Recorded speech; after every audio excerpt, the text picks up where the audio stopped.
పూర్వం ఒక చక్కని అడవి ఉండేది. దానిలో మంచి సరస్సులు, నదులు ఉండేవి. ఎన్నో చెట్లు ఉండేవి. అనేక రకాల పక్షులు నివసించేవి.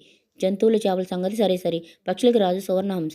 అతనికి చక్కని చొక్కలాంటి అమ్మాయి ఉంది. ఆమె ఏం కొడితే అది సమకూరుస్తూ అల్లారు ముద్దుగా పెంచసాగాడు సువర్ణహంసని. ఆమెకి యుక్త వయసు వచ్చింది. నీ ఇష్టం వచ్చిన వాడిని వరించవచ్చని అమ్మాయికి చెప్పి పక్షులన్నింటినీ సమావేశపరిచాడు. ఆ సమావేశానికి అన్ని రకాల పక్షులు వచ్చాయి. హంసరాజపుత్రిక ఆ సమావేశానికి వచ్చింది. అన్ని పక్షుల్ని పరిశీలించింది. చక్కని రంగుల మెడ, పింఛము, తోకగల మయూరం ఆమెకు నచ్చింది. ఈ విషయం తండ్రికి చెప్పగా అతను శకుంతల పక్షి ద్వారా మయూరానికి చెప్పించాడు. ఈ వార్త వినడం ఏంటి? మయూరం ఆనందం పట్టలేక ఒళ్ళు మర్చిపోయింది. నేటి వరకు మీరు నా ప్రతిభను జరుగురు. ఇప్పుడు చూడండి అని రెక్కలు విప్పి ఆ పక్షుల సమావేశంలో అత్యుత్యం వదిలి నాట్యం చేయసాగింది.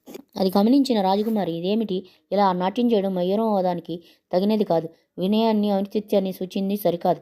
అతని సిగ్గుమాలతనానికి తెలియజేస్తుందని మనసు మార్చుకొని హంసల్లోనే ఒకదాన్ని మెడలో వరమాల వేసింది. జరిగిన దానికి సిగ్గుపడుతూ నెమలి అక్కడి నుంచి